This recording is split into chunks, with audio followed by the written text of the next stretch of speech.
for June 27th, 2023 to order. Thank you so much for being here.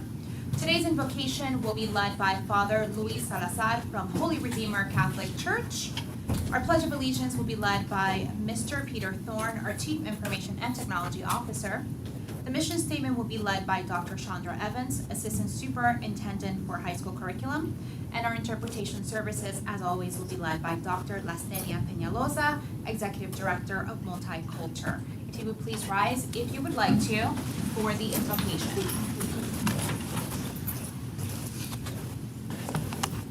In the name of the Father, and of the Son, and of the Holy Spirit. Almighty and eternal God, you have revealed your glory to all nations. God of power and might, wisdom and justice, through you authority is rightly administered, laws are enacted, and judgment is decreed. We pray for the members of the Osceola County School Board who are entrusted to guard our teachers' and students' welfare. May they be enabled by your powerful protection to discharge the duties with honesty and ability. We likewise commend to your unbounded mercy all citizens of the United States, that we may be blessed in the knowledge and sanctified in the observance of your holy law. May we be preserved in union and that peace which the world cannot give, and after enjoying the blessings of this life, be admitted to those which are eternal. We pray to you, who are Lord and God, forever and ever. In the name of the Father, and of the Son, and of the Holy Spirit. Thank you.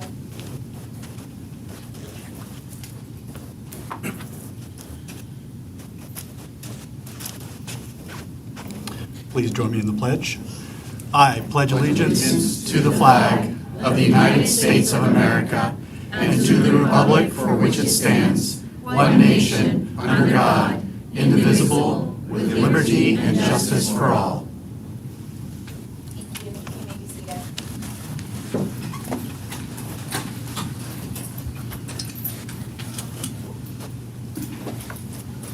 The mission of the School District of Osceola County is inspiring all learners to reach their highest potential as responsible, productive citizens. Good evening and welcome. I am Dr. Lastenia Peñalosa and I am here to provide interpretation services. Buenas noches y bienvenidos. Soy la doctora Lastenia Peñalosa y estoy aquí para proveer servicios de interpretación. Thank you. And as always, board members will begin our meeting by speaking about positive comments that you'd like to share. And today I'd like to go ahead and start over to this side. Ms. Cahoon. I just want to share a few things. I visited Neo City today, and we had our new teacher experience going on, so got to talk with about 30 or so new teachers that are coming on board, either new to education completely or just new to Osceola and coming from a different area. So it was really good to see them, talk with them, hear what they're going to be teaching, where they're going to be at, and see the energy in that room. In addition to that, I went to the START Showcase last week at OXA, and that was an amazing student-led performance that is in its 14th year, and it was really exciting to see students, especially to see our seniors that just graduated, still connected in with that program and really putting on such an amazing show, and it was magical. The theme of it was Believe in Magic, so it truly was. And that's all I have. We've got things still happening in our schools and in our departments while summer is here. Thank you, Board Member Cahoon. Vice Chair. Okay, I've just got three quick things. Starting from today, I had a chance to attend the grand opening ceremony at Austin Tyndall Fire Station 67 off of Boggy Creek Road, which is right next to Eastlake Elementary School and Tahopeka High School. I'm thrilled to have emergency folks on board there. That's going to totally drastically change the timing for any type of emergency service that needs to happen within our schools in that area.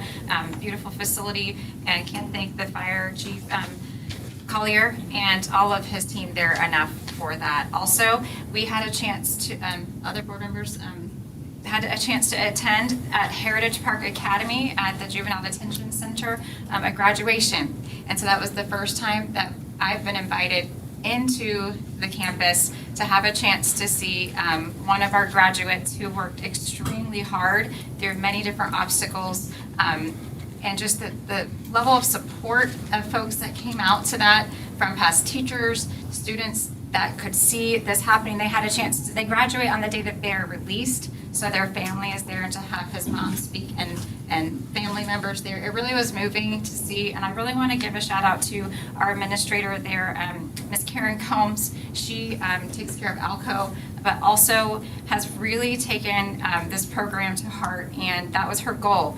They've more than doubled their graduation rate right now, and so we were attending to celebrate that 100th graduate, and they're past that at this point too. So I love it. It's every single child to get recognized. And last but not least, I just want to say the open house, even though we're enjoying summer vacation, we do have the schedule. Thank you to our community relations team and getting that calendar out. Open house schedules are out, so please take a look at those. Even though you still enjoy your summertime, put that on the calendar, because open house is huge to have to meet those teachers and get engaged. That's all that I have. Thank you, and I'll take a moment of privilege by going next. I do want to extend the awe that I felt by also attending the Heritage Park graduation at the Juvenile Detention Center, and it was really inspiring, again, is to kind of bring it home. Mr. Melendez, you actually spoke. I hope you have a little bit to say about that. To bring it home, right, is every child. So we help students here, from gifted to folks that have lost their way and have found their way back, thanks in large part to their family's commitment, as well as the commitment of the administrators that are there and are giving it their all. So I was very honored to go. And I did say that we should get invited, so y'all, we will be invited from now on. So I hope that we can all make those as well. And just to continue, giving some props to Mrs. Combs, I also attended the ALCO graduation, which is one of my favorite graduations. If you want to be inspired as an educator or even as a community member, that is a graduation to attend. It is small, but it is mighty, and just the inspiring stories from these folks who, for one reason or another, were unable to finish their education at one of our district schools, or they came from another country and they are now starting their education process. It is the most inspiring way for me specifically to finish that graduation tour that we do. So it was really, really great to see, and I share the stage with Mr. Arguello as well. So Mr. Arguello, I'll turn it over to you. Yeah, thank you. I'd like to thank all of the teachers who are taking their deep breaths right now, preparing to go back to the school year. I know what that's like. I don't think I'll be joining you this year, but certainly I take deep breaths just when I think about it. I'd like to thank Larry Allen, who just finished his term as the union president. He fought very hard for the teachers and for his union members. I appreciate all the hard work. He and I didn't always end up on the same page, but certainly he's a man of good heart and a good man, and he served his country and attended West Point. There's so much to respect about him. It's sad that he is moving on to something else. But at the same time, I'd like to thank Janet Moody, who's the incoming union president, who is also a dynamo, extremely intelligent, extremely hardworking. She was the chief bargaining person for the teachers. I think she is going to be a tremendous president and representative for the union. I have high hopes for her and for the union in general. This year, I think that they've accomplished so much in terms of making our district particularly better and trying to raise that standard. So thank you guys. I'd also like to thank Dr. Combs and Michael Posiak and Dr. Overstreet for those two graduations that were already spoken of. They put so much love and hard work into these particular schools. I did not get to make the Heritage graduation this year, which was the 100th graduation, but I did go to the last one and the one prior to that, and they are absolutely tremendous. Sorry I missed it. And the ALCO graduation also, as the chairwoman said, is very inspirational. These are great people who don't go the traditional route of graduating, and they have all kinds of different reasons and inspiring stories, but they persevere and they demonstrate the best that our district has to offer. So thank you for all of your hard work. Thank you, Dr. Combs and Michael Posiak and Dr. Overstreet, for all the hard work that you put into those facilities. That's all I got. Thank you.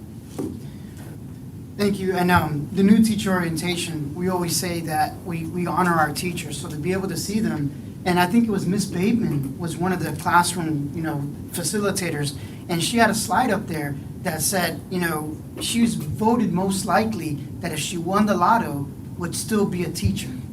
And if you think about that, a lot of times we have water cooler talk. If I won $1 million tomorrow and I won the lotto, would I still be in my job? Some people would be like, oh, I don't want to do that anymore. I want to do something else. The fact that there's a teacher that wants to be a teacher, that even if they made $1 million, this is their calling in life, it to me is amazing. And so that's the kind of teacher that I want in every teacher. So I'm glad she's teaching teachers how to be teachers when she loves the profession herself. So I think that's amazing. I also had an opportunity to go to the admin academy. We love our teachers, but boy, do our principals deal with a lot. They have a lot on their plate. They're like little mayors of their little cities to be able to maintain, discipline, command and control, to make sure the buses are on time, the food is okay. The logistics that a principal deals with on a daily basis is like a mini city. And so to see them just kind of let loose and all the retirement ceremonies, Mr. Flowers, he's another one that's going to be moving on, and so everyone else got honored there. So I want to say thank you for your service and good luck at your next venture. I believe it's in Lake County. So thank you for what you do. Again, we did do DJJ, and it's inspiring. Like we talked about at Alco. I didn't get a chance to go to Alco's, but I remember before they have a box of tissues for every single person, and like the top 20 graduates get to speak about what it is that they had to go through in order to get to the finish line. And so it's just amazing that, truly we believe in that everybody deserves that opportunity. And everyone's like popcorn. Everyone pops at a different time. And that doesn't mean somebody's better than someone else. It just means that it took them a little bit longer to get to the finish line.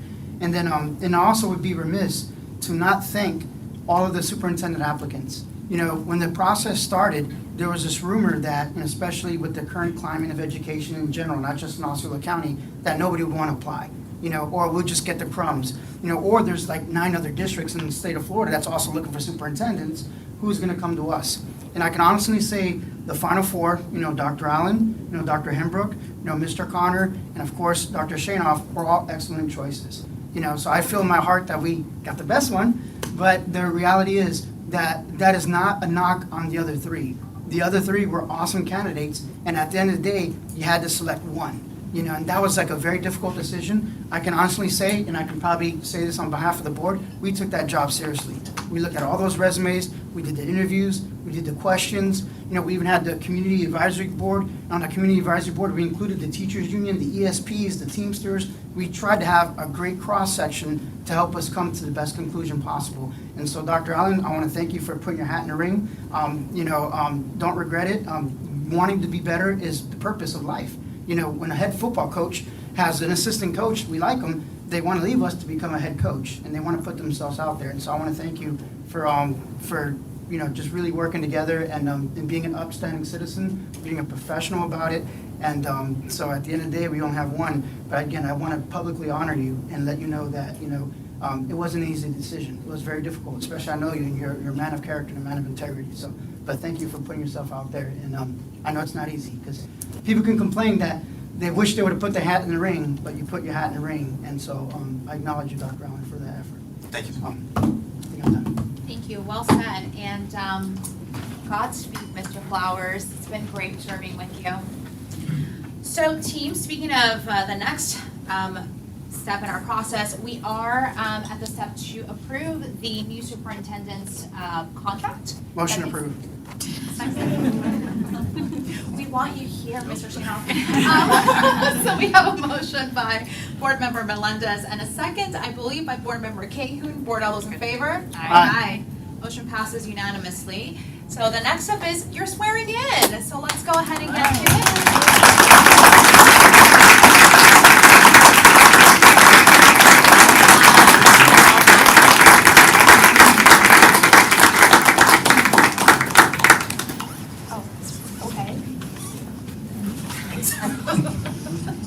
I was already introduced to each of you individually, but as we say for the record, my name is Judge Chad K. Alvaro. I am a circuit judge presiding in Osceola County at the John B. Morgan Courthouse in downtown Kissimmee. Thank you very much for having me. I have the honor and privilege of administering the oath of office to Mark Shanoff. Sir, if you please put your hand on the Bible and raise your right hand and repeat after me. I, Mark Edward Shanoff, I, Mark Edward Shanoff, do solemnly swear do solemnly swear that I will support, protect, and defend that I will support, protect, and defend the Constitution and the government the Constitution and the government of the United States and of the state of Florida, of the United States and the state of Florida, that I am duly qualified that I am duly to qualified hold office to hold office under the Constitution of the state, under the Constitution of the state, and that I will well and faithfully and I will well and faithfully perform the duties of superintendent will perform the duties of superintendent of the Osceola County School District on which I am now about to enter. of the Osceola County School District of which I am now about to enter. So help me God. So help me God. Congratulations, Superintendent Shanoff.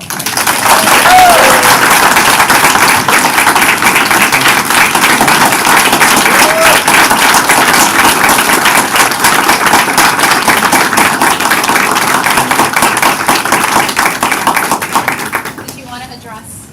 You don't have to, because you're about to get to work. Short honeymoon. Is this on? Yeah. First and foremost, I want to thank the board for selecting me, believing in me. This process was a leap of faith, I think, for every candidate that decided to put their hat in the ring. And we all put our hats in the ring because we believe in the work that we're doing in public education. And to be able to partner and be selected by this board that is so dedicated to the success of our students, the success of our teachers, our staff in this district is a blessing to me. It is a blessing to my family. And I am so grateful for your trust. I am so grateful for your belief. And I know that together we can do great things. And so I also want to take a moment to thank Dr. Allen as well, because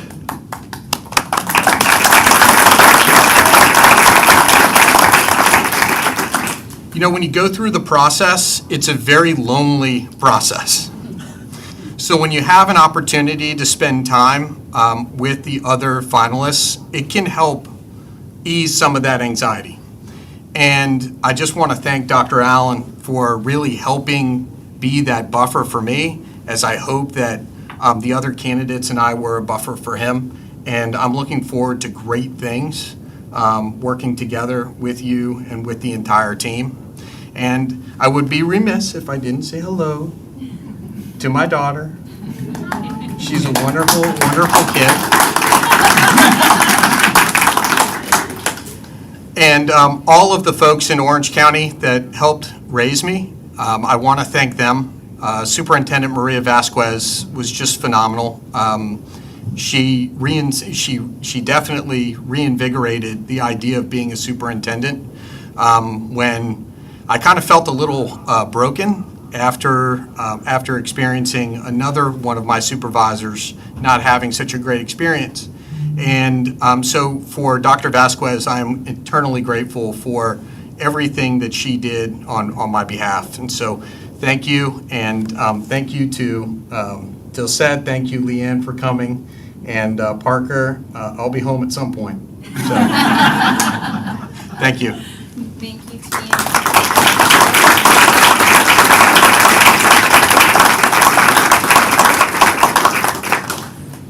It does say here that we can recess for pictures, so we'll go ahead and recess for about 5 minutes. Okay. And then we'll come back to our presentations by Congressman Soto.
First item on, next item is going to be our presentations. And today we have a very special presentation from Congressman Soto.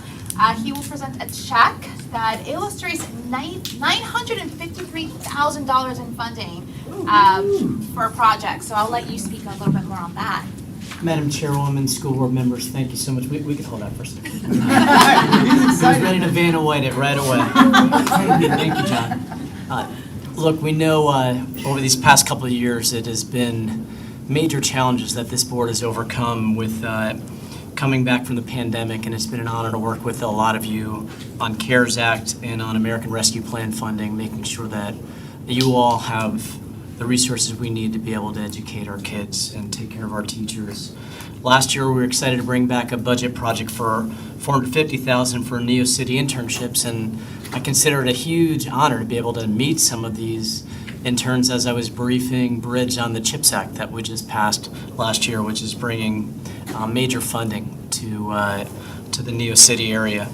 And this year, we were excited to get another request from the board, which we appreciate you all making and supporting in unanimous fashion, for $953,000 for an innovative youth entrepreneurship education program, also known as, I believe, the Business Academy. So I'm very excited about being able to deliver the board's request for this year.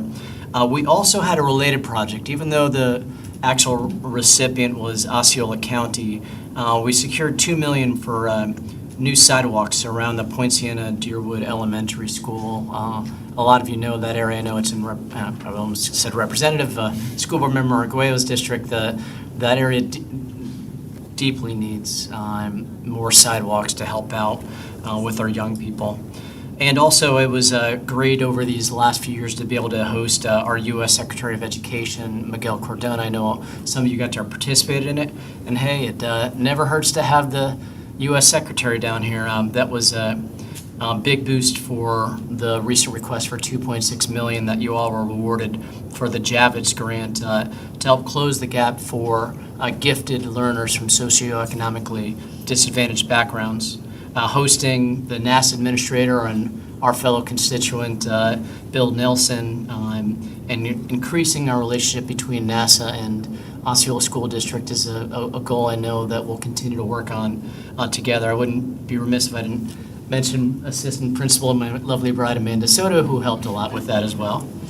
And it was her idea. And a couple other things briefly. We had a really big week last week for the county general. I know so many of you and your teachers are commuting throughout the county, and we finally made it official, over $3 billion for major infrastructure projects for the county.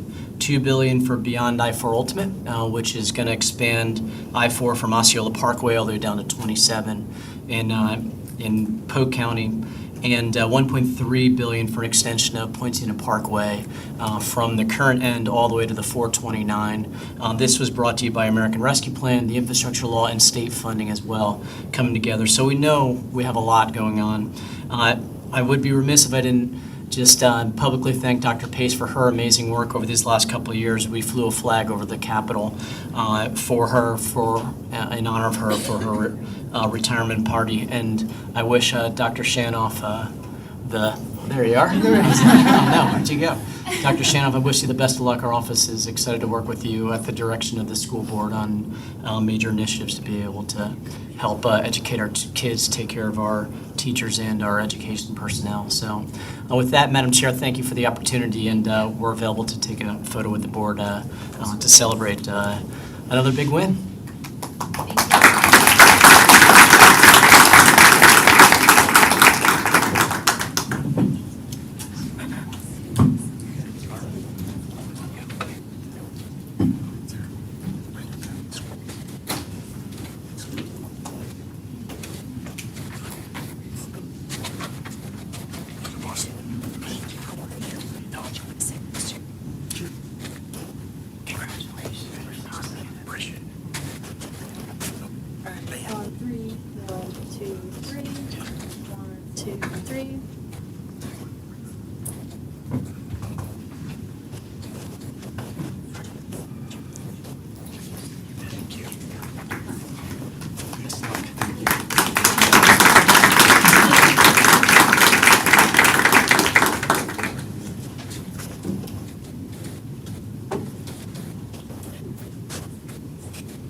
again. Do we have, is this where we're doing the appointments at this point, or is it somewhere else? No. Okay. Dr. Shano? Thank you, Chair Castillo. I'd first like to announce the appointment of Beth Telemko for principal of East Lake Elementary School. Beth.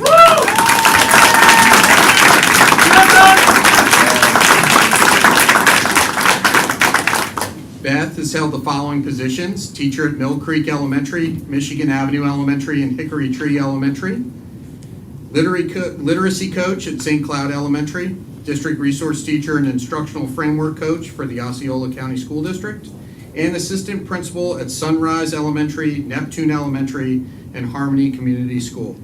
She received her bachelor's degree in elementary education from Bloomsburg University and a master's degree in educational leadership from the American College of Education. Congratulations, Beth.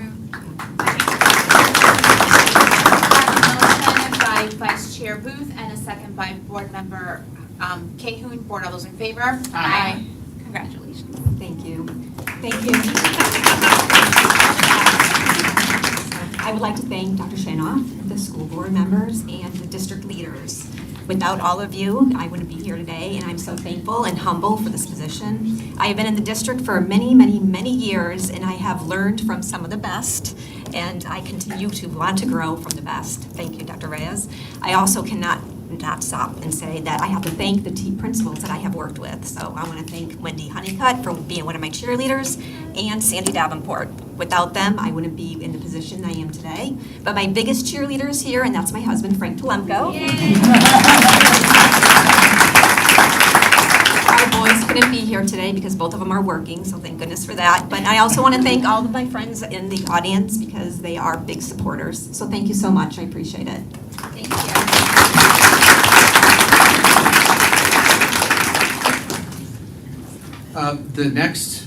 The next appointment for your approval is Brandon Western. Brandon Western has held the following positions. Brandon Western for assistant principal for Kissimmee Middle School. Brandon has held the following positions: teacher at Celebration K-8, dean of students at Celebration K-8. He received his bachelor's degree in criminal justice from the University of Central Florida and a master's degree in educational leadership from the American College of Education. So moved. Second. Have a motion by Board Member Arguello and a second by Vice Chair Booth. Board, all those in favor? Aye. Aye. Congratulations. Thank you. Thank you so much. Dr. Shanoff, School Board, thank you so much for this opportunity. Thank you, Dr. Allen, for your continued support and guidance. Dr. Clayton, thank you for taking a gamble on me 12 years ago, hiring me as a raw, unfinished teacher, and I've kind of grown from there. My family, who's at the beach right now, supporting me, they've always been my biggest supporters. I'll be there tonight, though. I drive from Lakeland every day to Osceola County to work with such dedicated and caring educators. I couldn't have gotten here without my team at Celebration. My new principal, Gary Whedon, that I'm leaving now after 4 months. My assistant principal, Joan Connolly, who's here, who's always been my biggest supporter, my mentor, and my safety net. Dr. Polizzi, who couldn't be here tonight, she's teaching a class at UCF, but she's always challenged me not to accept mediocrity from myself and from our students. It's bittersweet for me to say goodbye to Celebration, but I'm so eager and excited to join my new family at Kissimmee Middle School. Dr. Rolando and your leadership team. I can't wait to start working with those students and learn about that community and to be a part of it and to help them achieve their success. Our students are why we do what we do, and that's why I love Osceola County. Thank you so much for your time and opportunity.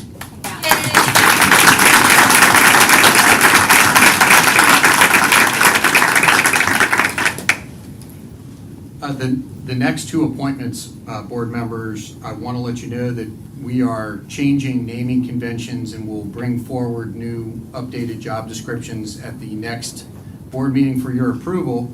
But I do want to announce for your approval, two of those appointments. The The former deputy superintendent role will actually now be called Chief of Staff for Human Resources and Student Services.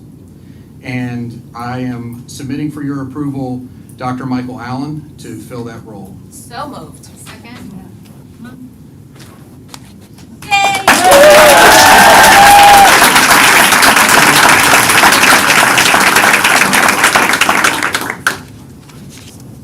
I think he has. Oh, yeah. Board, all those in favor? Aye. I think he has some stuff to say. I was just really excited. I'm sorry. I was hoping you were going to vote. No, thank you very much, Board. I really appreciate the appointment. Thank you, Dr. Shanoff, for believing in me as an educational leader, and I really look forward to working with you. I'm excited about this new professional opportunity. I really am excited about the future of Osceola County, so thank you guys very much. A few other people I would like to thank real quickly. My former bosses, Dr. Deborah Pace and Mrs. Melba Luciano, who I've served on cabinet with them. Thank you for your leadership and your mentorship and for continuously pushing me to do more and to learn more for the benefits of our kids and our community. I also want to acknowledge my immediate partners. I'm going to miss working side by side with Drs. Evans and Reyes. You guys are an amazing team and helped them make me better. Thank you guys. And the rest of the cabinet as well. I look forward to working with you guys just in a different capacity. You guys are all amazing educators and professionals, and I appreciate you. So I've been blessed over the past 10 years to work with all of the middle and the K-8 principals and assistant principals and teachers and staff. I've grown to love them, and I think that they've grown to love me. I'm going to miss working with them side by side, but I'm very excited about working with them in new capacity. But I do want to thank them for their collaboration and their teamwork and their support and making the work fun, because working in middle school is fun. You got to make it fun. Very special thank you to my mom and dad for instilling in me values of hard work and integrity and always doing right by people in all situations. And my sister Karen and her family for being my greatest cheerleaders. Thank you, sis. Most of all, my own family. My amazing wife, Amy. Thank you, honey. I love you. You complete me and make me a better man. Thank you for your belief in me always. And most of all, my greatest personal and professional inspiration are my own 3 children, Benjamin, Maddie, and Caroline. I'm so proud of you, and I love you guys so much. Again, thank you, board members. I'm excited for this new opportunity, and let's get rolling.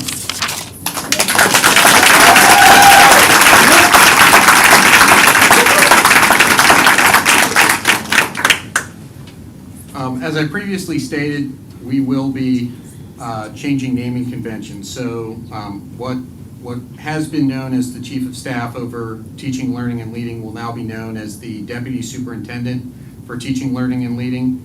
And I am submitting for your approval tonight Dr. Renee Clayton to serve in that role. Motion to approve. Second. Have a motion by Board Member Cahoon, a second by Vice Chair. Vice Chair Boone. Board, all those in favor? Aye. Congratulations.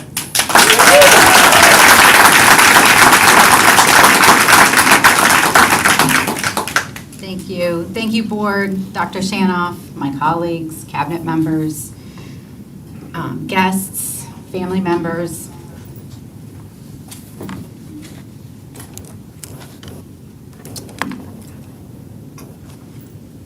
Said I wasn't going to do this. I'm not a crier, but this stuff gets me. Thank you. This is humbling. Everybody in this room does this work for kids. And I am so honored and humbled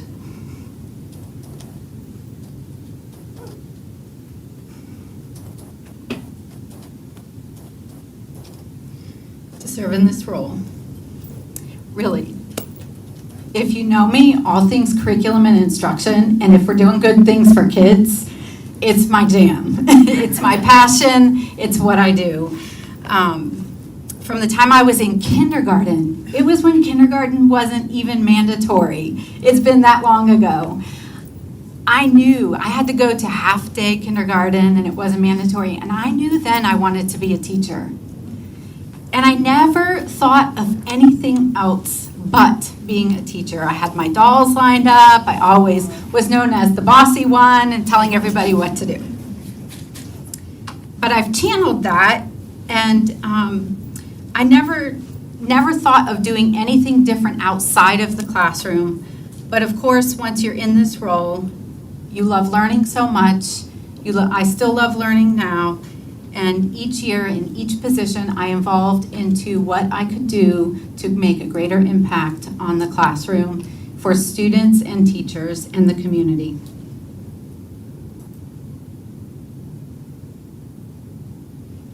There really is no greater influence on this community.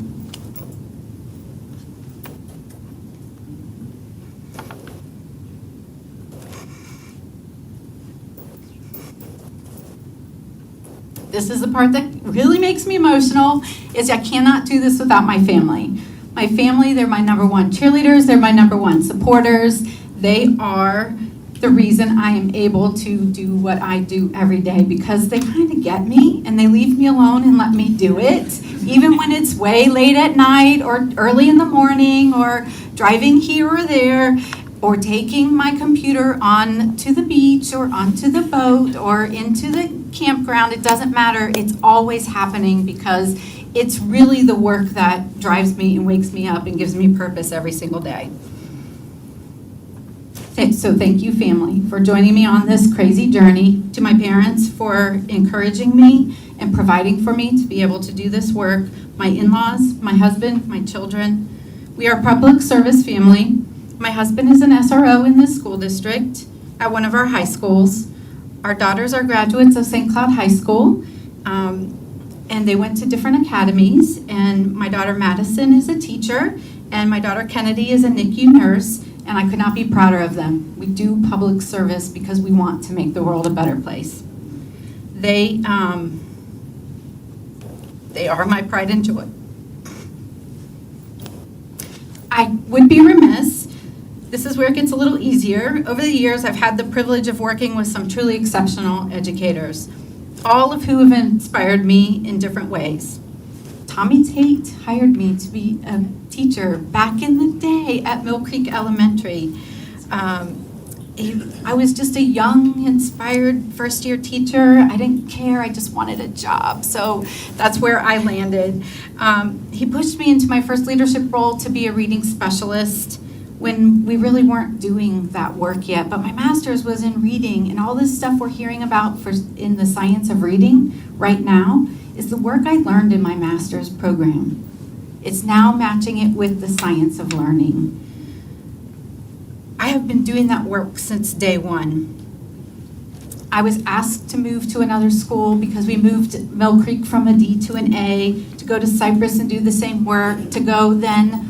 I appreciate the leaders, John Davis and John Campbell, for taking that chance on me to become an AP and a principal. Dr. Grego, who pushed me out of my comfort zone and said, go, do your work at Celebration, we need you there. Melba Luciano for bringing me to the district office, and Lisette Brizendine for laying the pathway, and Dr. Pace, Dr. Fritz, Dr. Allen, my current team in the Educational Choices and Innovation Department, and the countless colleagues, many of them who are in this room right now, most of them are in this room, who have been part of the pathway. Every single person has made an impact on me and has helped me keep this passion. I'm grateful. I look forward to doing this work. Thank you for your belief in me. I would like to thank you for entrusting me, Dr. Evans and Dr. Reyes, Dr. Flowers, board. Future cabinet members, I look forward to doing this work together. Thank you very much.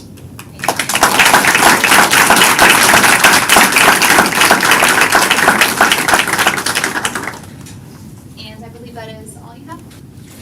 Yes, Madam Chair, thank you. Thank you so much. If you are here to support someone who just got honored or promoted, this would be a great time for you to make your way out, or you can stay. I mean, it's about to get popping in here. I don't know. But I will give you the opportunity to do that.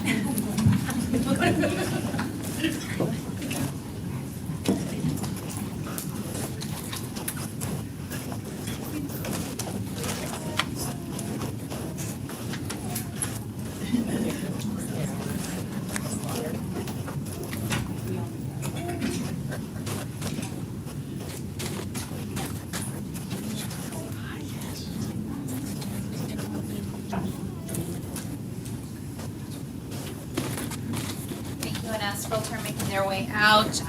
We will begin with our agenda modifications. Board, before the meeting started, Mr. Kroffenbacher asked me to pull a couple of items. Just Mr. Kroffenbacher confirmed that I've got these correct. Item 20.01, 22.02, and 20.05. 22.02, 22.05. Let me just repeat that for the record. 20.01, 22.02, 20.01. 20.01? Yes. I'm confused now. I am pulling, based on Mr. Kroffenbacher's recommendation, item 20.01, items 22.02, and 22.05. Is that correct? Yes. Thank you, Board. And a moment of privilege for me, I'm also adding to new business, which I know I don't do, but we do have to give this to the FSBA. I'm adding to our new business agenda FSBA board members. We do have some discussion on that. And then I will move over to Board Member Melendez. I think I have just 22.03. That was still in the discussion. That's it. Thank you so much. Board Member Arguello.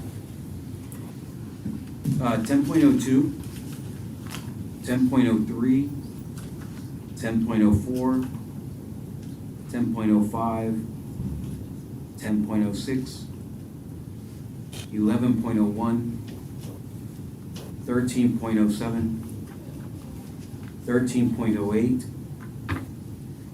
16.01, 18.01, 18.02. I'm going to repeat those. 10.02, 10.03, 10.04, 10.05, 10.06, 11.01, 13.07, 13.08, 16.01, 18.01, and 18.02. Is that correct? Yes. Thank you. Thank you. Board Member Cahoon. I don't have any additional to what's been pulled. Thank you. Vice Chair Booth. Nothing additional. Thank you. I would entertain a motion to approve the agenda with modifications. Motion to approve. Second. Have a motion by Board Member Cahoon, a second by Vice Chair Booth. Board, all those in favor? Aye. Aye. Thank you. We'll begin with item 10.02. Mr. Arguello.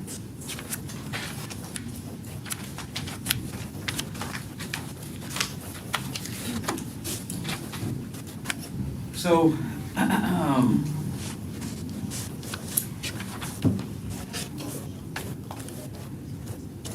today is a day that the entire educational community, I believe, of Osceola has looked forward to. No matter where you stand on the issues, not just the appointment of the new superintendent, but a great opportunity of a reset button for the board, which has been so contentious. That viewership of our school board meetings have gone from like 30 to 3,000. And it resembles a Spanish soap opera more than the meeting of public servants. I can't really say that I regret any of it. I fought hard for 2 years for each and every person who felt ignored, condescended to, or simply couldn't bear to watch an out-of-control bureaucracy fail at everything educationally, but celebrate itself nonstop, regardless. Not the teachers or the peasants, but the very top. Awards upon awards loading up to a trophy cabinet while falling in the bottom 10 across the state in academics. But what I do look forward to is making my wife and mother's dream come true. The retirement of my sword and armor and a whole new phase. It's time to turn the page, demonstrate how genuine I have been. Every time I have said on this day is that I look forward to the day I could be quiet because there's no reason to fight. Not to say that I won't continue to speak. I'll always be here for the community. I'll always be happy to be their voice versus those who only serve themselves. But I truly believe Dr. Shanoff will take us to a new place. One which accepts responsibility and accountability. One which achieves more than it self-celebrates. A place where our kids are both safe from all modern threats and taught relevant, effective, and quality education. Also a place where our employees are admired, prioritized, valued, not through snacks and school supplies, but with satisfactory career paths that pay and allow them to live and focus on their mission. Dr. Shanoff, I place my trust and faith in you. Congratulations. I hope you excel beyond all expectations and all of our expectations. Congratulations. With that, 10.02, and I'm going to speak to these quickly, this entire section of 10.0. For the first time in 2 years, I came to the superintendent and had a conversation, and without condescension, without brushing me off, answered all of my questions thoroughly, completely, honestly. We didn't necessarily agree on what their purpose was, but at the same time, it was a tremendous conversation of respect and transfer of information. And I can't tell you how much I appreciate that. That has been a void, for me at least, where I didn't have to just deal with what you were telling me. It was a back and forth conversation. So this is more centered towards large 30,000-foot view of education. There's $2.5 million going into the next several into these next items, 10.02, 10.04, of which the superintendent provided me with excellent reasons on why we need these. But at the same time, I long for the day that we can actually do a lot of these things in-house. We pay the people $2.5 million for a lot of these programs. Has been the norm here. I'm looking forward to the day that the norm is paying our employees to do the things that they have been educated to do and are experienced enough to do. Some of these things seem like less than important. While we're looking for money, while we're being told that we have $100 million in deferred maintenance and so on, potentially hard times ahead. And it seems like some of these are a waste of money. But with that, I'm not going to speak against them. All of my comments were answered satisfactorily by the superintendent. And for his request, I will vote for them. I need a motion for them individually, please, since we pulled them. Motion approved with discussion. A motion approved 10.02. Okay, I have a motion by Mr. Melendez to approve. Thank you. Motion to approve item 10.02. And a second by Board Member Cahoon, and discussion by Board Member Melendez. Thank you. Thank you, Madam Chair. And just to kind of, it really encapsulates everything that all these 10.0 items are. And I appreciate it, Dr. Shanoff. You haven't even been on the board, and obviously you did your homework, because one thing that we have been discussing, and we haven't really finalized, is that we want an evaluation of every software program that we're reapplying for. And I see it here where it sits there and says, hey, it even has testimonials. What is the expectation? What is it tie into the strategic plan? And then one thing that I would like to see, which I have saw, what I did see in 10.03, was that now we have benchmarks with data and saying, okay, like in 10.03, it says grade 9 for the Khan Academy, it increased 36%. So now we're actually having statistical data to support that software. And I can't tell you how important that is. And so moving forward, we, as a board, we have to kind of discuss that, have our strategic plan review, and say, okay, what is it that we're looking for in terms of metrics? So with that being said, I'm going to go ahead and approve them. But I just want to let you know that I acknowledge the fact that you haven't even been here. You obviously did your homework and listened to the other board meetings and followed through with that and made sure that there's data to support the software we're doing. Thank you for your comments. Board Member Arguello? Yeah, to expand, I thought some of the evidence may not have been valid, but the explanation on the transfer period and on the transition period, he's just coming in, so as much homework as you can do. What we don't want to do is set him up to fail and not be able to use programs that alleviate the pressures on our own staff, of which we're light on, to do some of the work that they would need to. So I thought not only was he well-versed and well-knowledged and all this stuff, but obviously his reasoning was extremely good. So I'll second. I think, did you motion? We have a motion and a second already. We're taking a vote. Board, all those in favor? Aye. Thank Motion you. approved 10.03. Second. I have a motion by Board Member Melendez, second by Vice Chair Booth. Board, all those in favor? Aye. Opposed, like sign. Motion carries. Motion approved 10.04. Second. I have a motion by Board Member Melendez, second by Vice Chair Booth to approve 10.04. Board, all those in favor? Aye. Aye. Opposed, like sign. Motion carries. 10.05. Motion to approve. Second. I have a motion by Let's go. Vice Chair now I'm making Vice Chair Cahoon over here.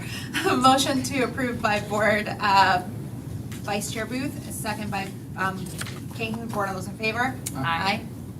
10.06. Motion to approve with comment. Thank you. Second.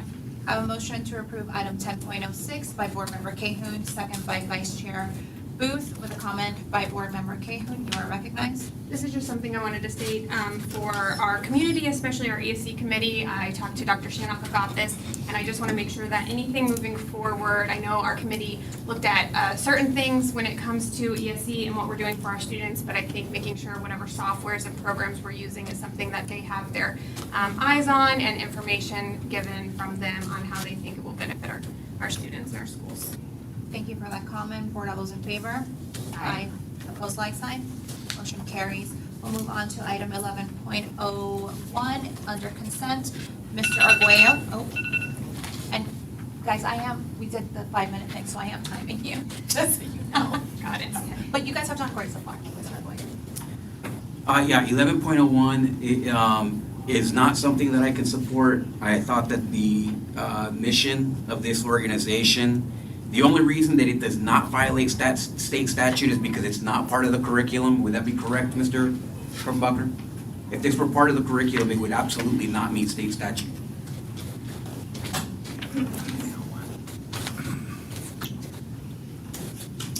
Well, it doesn't matter. So it would be, I mean, I know that it wouldn't if it were part of the curriculum. It's not part of the curriculum. It's only. Language? Wait, we do Oh, I'm offer sorry, this this is as the a wrong one. curriculum. Yeah. Yeah, okay, I'm sorry. I'll motion to approve this. This was the same as the 10s, I'm sorry. Okay, no problem. Second. Okay, so I have a motion by Board Member Arguello, second by Vice Chair Booth. Board, all those in favor? Aye. Opposed, like sign. Thank you. Motion carries. Mr. Arguello, item 13.07 under consent.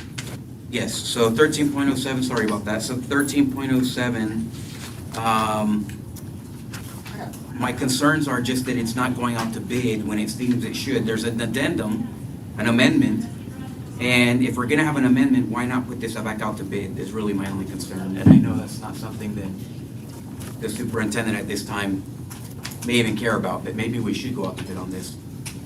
I can speak to that. The RFP was done back in 2017 as a 5-year with 2 optional 1-year extensions. This is the last optional 1-year extension, and then the intent with the pleasure of this board would be to now, at this point in time, move forward with an RFP moving forward or a piggyback potential at the pleasure of the board. Yeah, the concern would be that because we don't know, because there's a little bit of economic instability coming towards us, that it now would be a good time to negotiate with a bank as opposed to next year.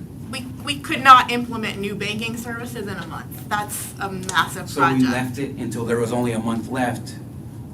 So now we have to approve this, or we're gonna be left without banking services.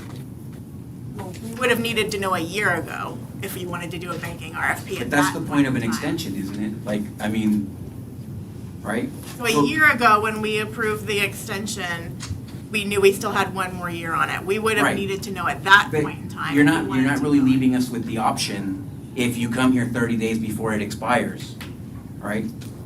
Is my point. May I just confirm that I have the understanding, and Mr. Melendez, I do see that you have a comment. We extended this a year ago. This is an amendment to that extension that already exists. Is that correct? To extend for one more year. Okay. Yeah, so here's the thing, if you have to amend a contract, right, then you might as well go back out to bid.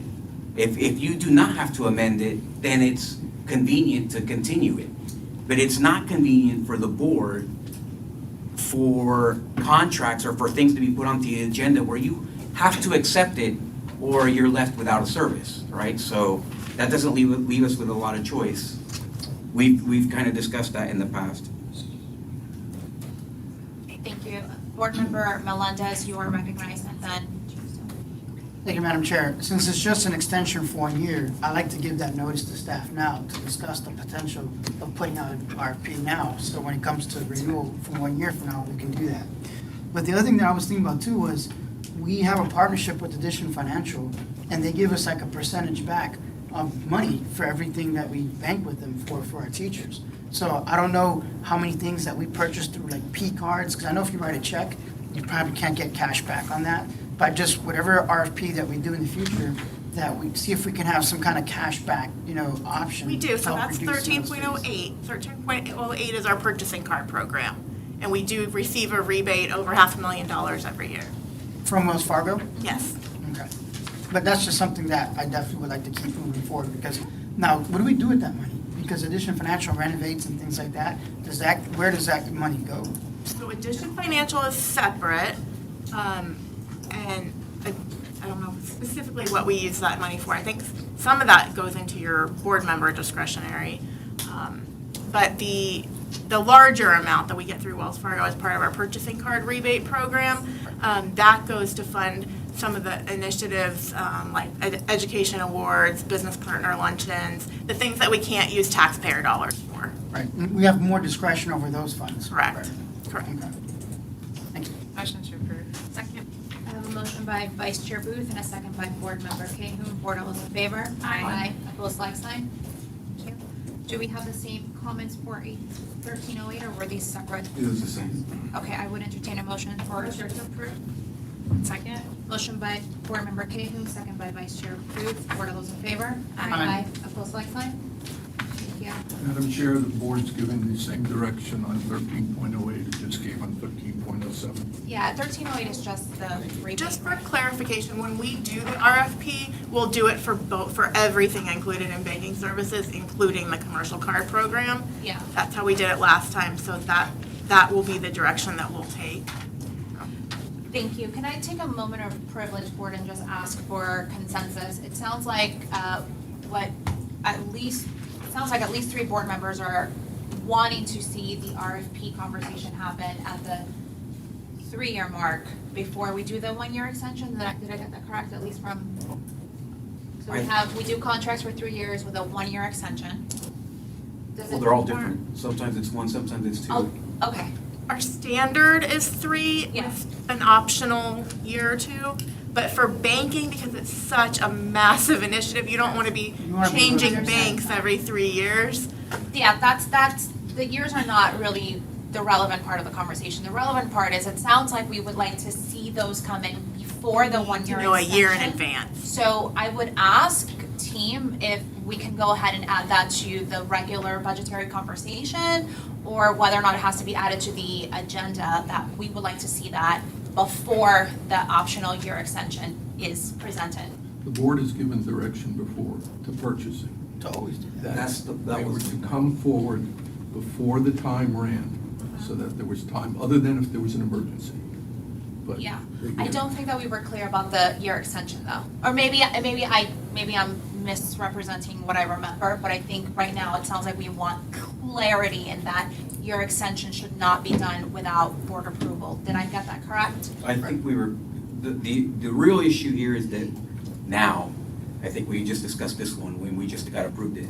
That was not to bring things that are within 30 days of the renewal, or you end with 0. So you're like in the desert, either you renew it or you're in the desert, right? So purchasing was supposed to bring everything within sufficient advance notice so that we could reject it and send it out to bid. Yes, I do think that sufficient advance notice might be a little nebulous. So if we say before that 1 year, it might be a little that's bit great. more. Yeah. Yeah. I don't know So how a the year rest. before it expires, or it reaches the extension point. Yeah. This one came during the year where the board said what they wanted, so you're already beyond that. But one moving year. forward, we're just talking about just moving Yeah. forward. Does anybody have any other conversation points about that? That's true. I was just going to actually agree with Mr. Arguello about whatever time period makes sense for that particular service. Because, I mean, for this, you would have needed to know a year in advance to go through a banking implementation. I don't But think for a it's acceptable standard for 30 contract, you days. wouldn't need, a year in advance would be excessive for something else. Well, but the problem is that we've already mentioned it and had multiple conversations about when purchasing sends something up for reapproval for even these extensions. And the we point have that been we doing made that. was to not bring something before the board while it was expiring, so that we had no choice but to approve it. So that's really the issue here, is that now we have 30 days, we have no choice but to go with Wells Fargo, because it's 30 days, right? So there's no, so this is just like a rubber stamp. This is not really a considerable issue, right? We have to. I hear you. And to your point, I do just want to acknowledge, we have heard you, and purchasing has been doing that in general moving forward. This would have had to happen a year ago But we had that before we've had conversation this more than a year conversation. ago. I think she's trying to say we needed to say a year ago. No, thank you. For a year ago, prior to you coming onto the board, we had the conversation. So Okay. I think this we is have. a big one, that's yeah. why, I right? This is a big one. This shouldn't have fell through the. I think we have clear direction. Is that correct? Yes, From ma'am. everyone? Yes, we do. Thank you for that robust conversation. We'll move on to item 16.01 under consent. Mr. Arguello. Yeah, this is the one that I was speaking to earlier, that if this were part of the curriculum, it would violate state statute. So if you look at what the company's mission is, it does not. It's a portion of surveying. It's a large contract, right? Not the largest that we do, but it is large, 70 grand. And this is certain, we should, in my opinion, we should not be supporting organizations who, if they were part of our curriculum, would violate state statute. Thank you. Dr. Shanoff. Yes, thank you. I appreciate Board Member Arguello's comments, and I concur that if this were an instructional instrument, this would be something that would provide pause before we would ever bring this forward for approval. Let me try to bring some context to this particular tool. So this is a best-in-class survey tool that only uses the information that is inputted by those that are using the survey tool. So as we create the questions, the survey responses by whoever is responding to the survey within the scope of whatever that survey is, would then it would then populate with their responses anonymously, at which time respondents also rank other responses in a way that we can actually determine the opinions of those that are responding to the survey in a way that we can curate and cull much faster than if we were to go ahead and go through traditional survey instruments. We agree, Mr. Arguello, on the idea that this is not instructional. This is a closed system where the questions are generated by the staff or the board if they choose to use it. We monitor the usage of this tool. It is highly controlled between the PIO and the superintendent's office. And all of that information that is collected will be available to everyone. So then everybody will be able to see with great transparency the information that we're collecting in the name of curating opinions to support organizational improvement efforts. Thank you. Thank you, Mr. Arguello. You're recognized. Very good. The second question would be, I think that we're on the same page of understanding there. Do we need $70,000+ worth of surveying?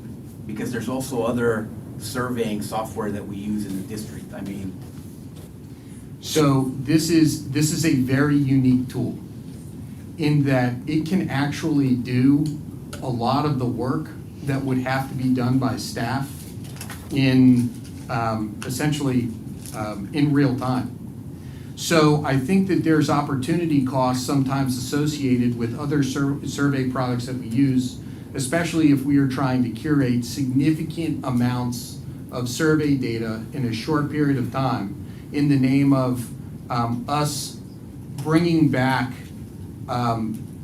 stakeholder feedback from the community, from parents, from teachers, from staff members in a very transparent way to the board to help us move the work forward.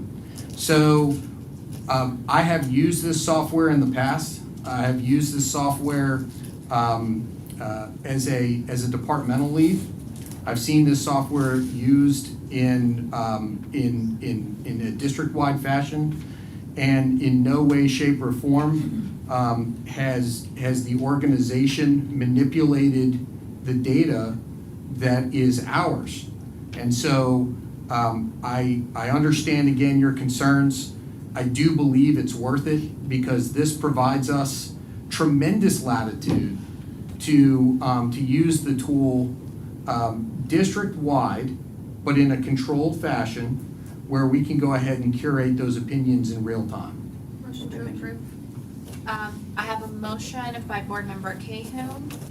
I know we have a call. Second discussion. Okay, second with discussion by Board Member Melendez. Mr. Melendez, you are recognized. Thank you, Madam Chair. The only concern that I brought up last time, Mr. Superintendent, at the last board meeting was kind of to what Mr. Arguello's last point.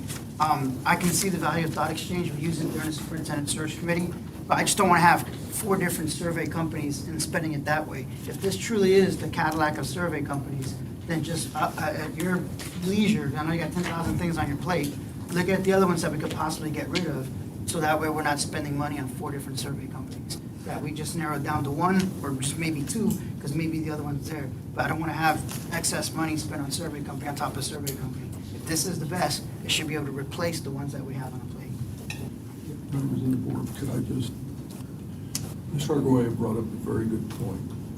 As contracts are coming forward, we have to, at a staff level, bet heavily, what are their mission statements and are they consistent with Florida law? And is there any way their mission statement is seeping into the services being rendered? And if it is, then you're going to hear me legally say we got a problem. This one I researched and it was confirmed that they have no access to our faculty or students. They only computer ask questions.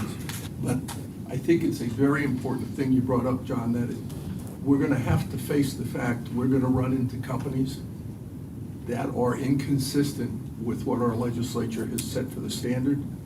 And I just want you all to know it's going to come and we'll deal with it. Thank you, Mr. Arguello. You have one other comment. I appreciate you addressing the concerns, Dr. Shanoff. So I understand everything that you've said. I could not. I just wouldn't be able to support the school district working with an organization with such a detestable, in my opinion, mission statement. So, but other than that, I appreciate your addressing my issues. Thank you. I have a motion by Board Member Cahoon, a second by Board Member Melendez. Board, all those in favor? Aye. Opposed, like sign? Aye. Motion passes 3-2. Thank you. We'll move on to 18.01. Mr. Arguello, you're recognized. Or connections. This was kind of along the same idea as the 10 series. So I'll go ahead. I'll just go ahead and skip this. Motion to approve. Second.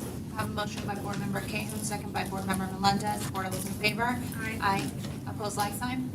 Thank you. Motion passes. And 18.02. Yes. Sorry. Go ahead. Yeah, I just wanted to Poinciana High School. We have someone going to College Park, Maryland. Spend a little bit of time there. Good luck, Godspeed. And then Richard and Kentriol from Poinciana going, our NJROTC instructors, orientation training. God bless you. I appreciate what you're doing. I hope that you guys learn everything you can and come back and make great junior ROTC programs. And with that, I will motion to approve. Thank you. Motion by Board Member Arguello, second by Board Member Cahoon. Board, all those in favor? Aye. Motion passes unanimously. We do have regular agenda, so I would entertain a motion for 19.01. Go ahead. Motion to approve, I'll second. Motion by Board Member Cahoon, second by Vice Chair Booth. Board, all those in favor? Aye. Opposed, like sign? Thank you. Motion passes. 20.01 is pulled. And wow, look at us. Public comments. Okay, so I do have some public comments here. If you wish to speak, I would give you just a little bit of time to go ahead and add your comments and bring them up here. Oh, thank you. And with that, as we get started, I will go ahead and begin with Miss Janet Moody.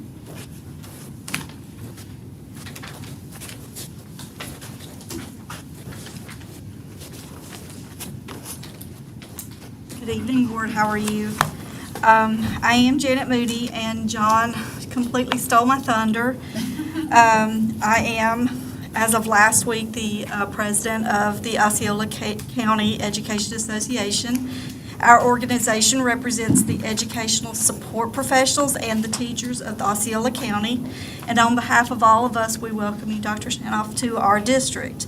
We welcome you, and we are looking forward, and we are excited about the opportunity to form a real partnership which seeks to provide the very best public education for every student, while also prioritizing our working conditions, our health insurance, and our salaries. I was privileged to serve on the school board, the search committee for the school district, so I am very familiar with your resume, and I know that you are bringing a wealth of knowledge from all levels, and I think that that's going to be advantageous for all of our employees. And I hope that that will serve all of our students and all of us. On another note, congratulations, Dr. Allen. We are so happy to see you move to that position. And Dr. Clayton, I just want to say that I was the middle child with an older brother, a younger brother, and my dolls and my kitty cats and my younger brother were my students because I too knew that I was always going to be in the classroom from the time I was very little. Never expected to be in the position that I am, but I do hope that I will serve well and work with all of you as we move this district forward. And thank you, John, for the kind words for Mr. Allen and for myself, and for recognizing that we are an important piece to the puzzle. Thank you. Thank you for your comments. Luis Rivera.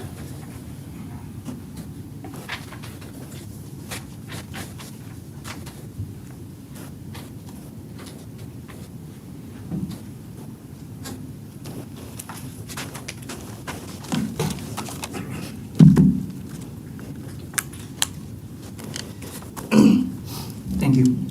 Luis Rivera, Point Place Avenue, Kissimmee, Florida. Students dream of being nurse, mechanic, or chef. They spend 2 years working hard, maintaining high GPA test scores, finishing high school early so they can have their final 2 years to attend college. Unfortunately, the priority of the district-run school, OTEC, is set to be fair by sharing the classroom 50-50 with adults. You need to change that for the dual enrollment students to be the priority and get them in the classroom. The adults have had their chance, and they should be on the wait list. It's a money issue. Hire teachers or cover the cost of dual enrollment students so that the ratio is 80-20. Dr. Shanoff, your 14-page entry plan, I liked it. I noticed, though, student was written over 25 times, SRO, security 11 times, parent and teacher less than 7 times, mental health, survey, transportation, financial literacy, and respect were never mentioned. Did you know my child's mental health rep is only available a few hours and once a week? The bus pickup at 5:30 never gets a late alert because the pickup is at 6, or because they enter at 6. Here Comes the Bus app has dozens of features that the district refuses to activate. Many students today are oblivious. They don't even know how to dress for a job, manage bills, or even talk to adults. Many teachers fear their students, and students do not respect their teachers. Hence the lack of on-spot corrections. The board and the schools never promote the board meetings like they do Teacher of the Year, Superintendent Search, or restrictions and events. Plans for YouTube, that's great, but how are you going to get these kids to focus off of Instagram and Facebook? Because 99% of the district don't watch these meetings. I suggest a detailed personal survey requesting input. The previous superintendent expected parents to go to look for footage for years if you missed a board meeting. I'm sure you and many of these fine people will help you out. Unfortunately, parents don't have that luxury. I always said someone should cover board meetings. Let me get you up to speed on how I see the board meetings recently. We start, it's packed, photo op, and magic. Everyone's gone. We have parents and teachers that care. They go unnoticed when they come here and speak with their stories of fights and drugs at school, questioning the outcome of the deputies slamming a student, toy gun play in a parking lot, attempted kidnapping in front of a school, SROs leaving before the bell rings for final dismissal, books with sexual acts in our libraries, chairpersons arguing with each other and causing 5-hour meetings. The majority of these examples were not shared to parents, rather shared by parents, many at board meetings or in the news. I heard about the new superintendent through radio. As the new superintendent, please do not ignore those who care and come and speak at public comment. Thank you. Thank you. C. Nelly Hernandez.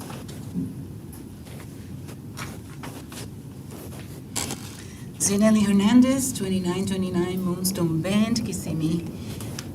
Good evening, everyone. Tonight I want to thank those board members that united at our last meeting in voting in favor to elect Dr. Mark Shanoff as the new superintendent for Osceola County. Thank you for coming in agreement so beautifully. Thank you. And shocking me this one time. I was shocked, honestly. I confused him coming in for Father Salazar. That should say something, right? I had been praying earnestly for unity among you and that the most qualified person would be selected. No politics, no special interest, just doing what is best for the school administration and the county. Thank you again for making that choice, and we know it's the first step to much needed and anticipated change for our school system. But please remember that the Bible says, and I quote, "Unless the Lord builds a house, the work of the builders is wasted. Unless the Lord protects a city, guarding it with sentries will do no good." Verse 3, "Children are a gift from the Lord. They are a reward from him." Verse 4, "Children born to a young man are like arrows in a warrior's hands." Verse 5, "How joyful is the man whose quiver is full of them. He will not be put to shame when he confronts his accusers at the city gates." Psalms 127. Let's continue to come together and unite in doing good for our most valuable treasures, our children and the young people. Thank you. Welcome, sir.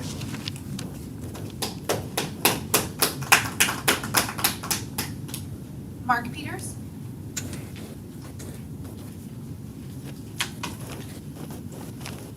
Good evening, Mark Peters, 415 Beale Court. I was going to say congratulations, thank you, board, and welcome, Dr. Shanoff. You're filling a big position there, and we expect a lot.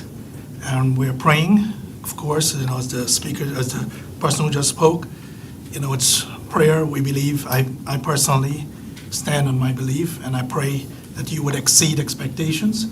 That you will not only make your daughter proud, but you'll make all the teachers, students, and parents of this county beyond proud of the selection that this board unanimously voted on. And we thank you for uniting.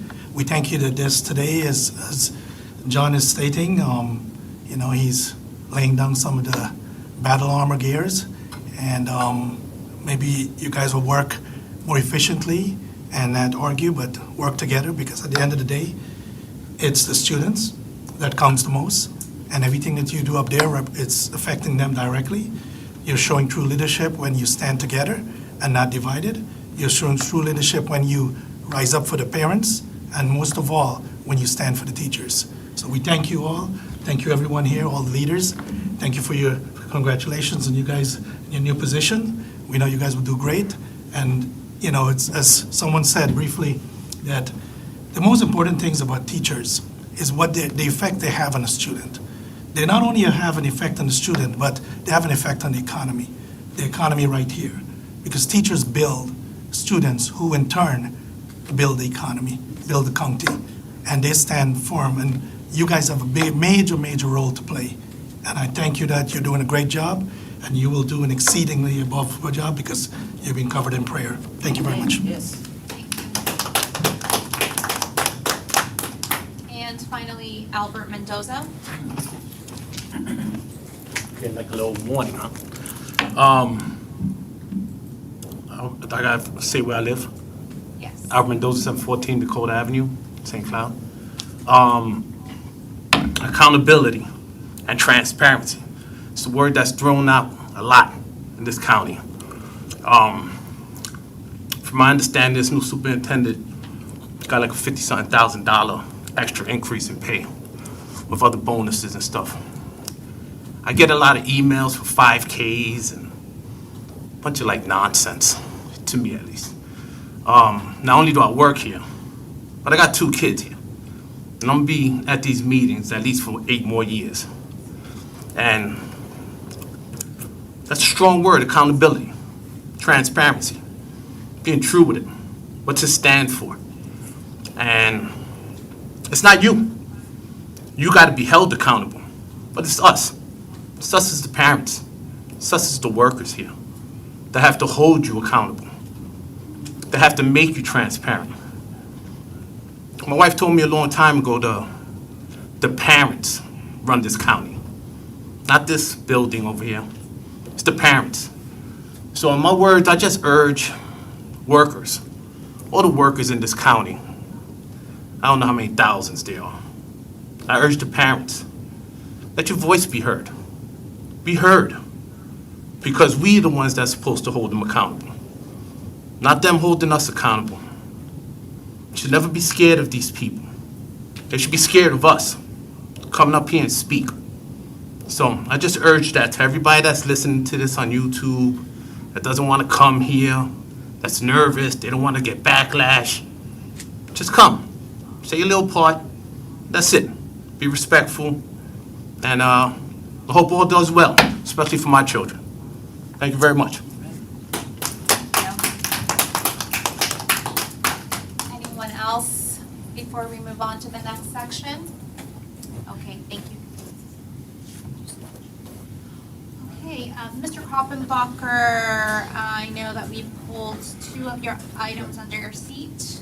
22.01, Dr. Pace placed that under my seat because she did not want Dr. Shanoff to have to deal with it in this first meeting. This is where the foundation employees would become employees of the school district, and they or whoever Dr. Shanoff assigned would service the foundation, with the foundation reimbursing the school board for the cost of the salaries and benefits. This is not uncommon in school districts to do it this way. It's how Orange does it, and that's the extent of the agreement. Motion approved. Second. I have a motion by Board Member Melendez, second by Vice Chair Booth. Board, all those in favor? Aye. Opposed, like sign. Thank you. Motion passes. Was that the only item under your seat? No. 22.03, Dr. Shanoff. Put it there. Oh, that's true. Thank you, Chair. I'm sorry, I'm not recognized. I wouldn't. Yes, of course. Yeah, thank you. So 22.03 is a resolution that I crafted for the board's consideration to move counsel in-house.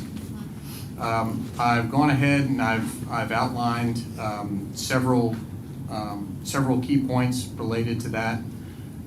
The one thing that I do want to ask of the board is to, if they do approve this, that there needs to be consideration to an evaluation instrument at the board's discretion, as this would make in-house counsel a board employee. So that evaluation responsibility would fall to the board. It is my recommendation to move to an in-house counsel. My recommendation is to bring Mr. Kruppenbacher in-house as counsel. And I'm asking for the board's approval. You'll see stipulated within the resolution compensation along with clerical support. And again, the one piece that is not listed there would be that evaluation that the board would need to consider as well. Motion to approve. Second. A motion and a second, and I have two comments, starting with Board Member Melendez and second with Board Member Arguello. Board Member Melendez, you're recognized. Thank you, Madam Chair. I can appreciate the superintendent making a recommendation, and I have the utmost respect. And so this is where the first one where we're gonna kind of disagree a little bit, and because this is 100% the purview of the school board.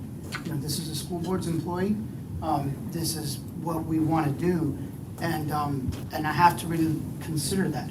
This is something that just came up on us.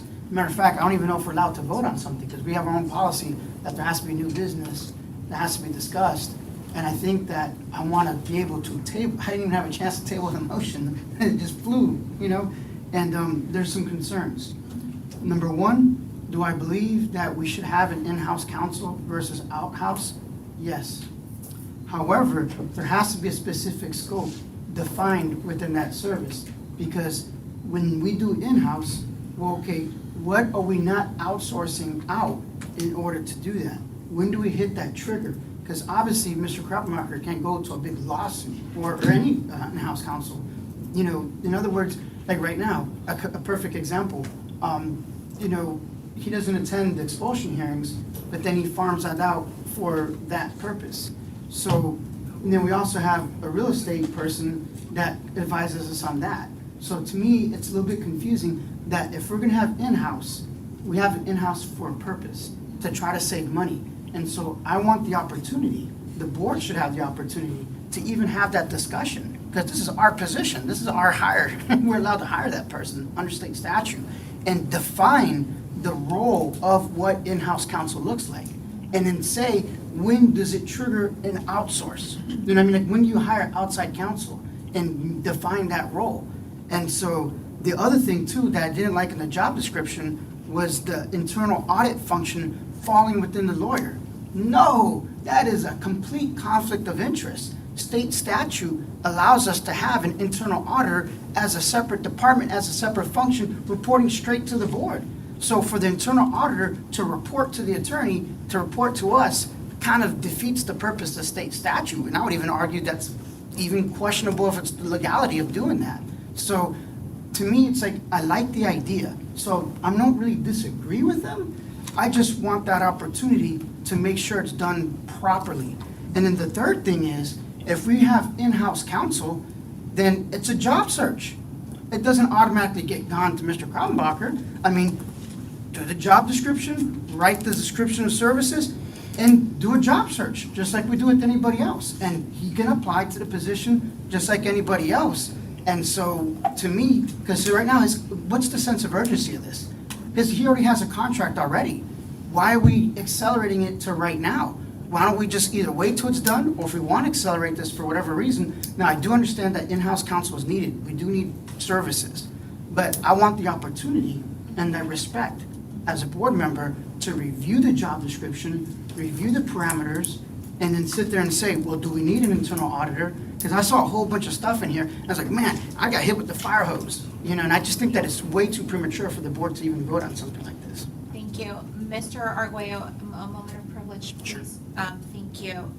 I was writing down your concerns. I do just want to point out or clarify with regards to the internal auditor. This is exactly the way it is now, and it does not state that the attorney will be overseen and the auditor, they will be overseeing the audit function as they do now, but that the auditor will report directly to the board, the way that it is now.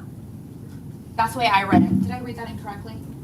It's on page. That's correct. It's the last page for the job description. Oh, in my mind. Thank you. I understand. So it's really the way that it. I just and want I'm just an clarifying opportunity that. to Understood. Your points digest are valid. it, I just wanted to you know. clarify It's that. just way too fast. Like, holy moly, I can't even believe we're having this. I even spoke with the superintendent earlier. I was like, man, you sure you want this on your first meeting? I'm like, you know what I mean? And so, and again, it's not, I agree with what he's doing.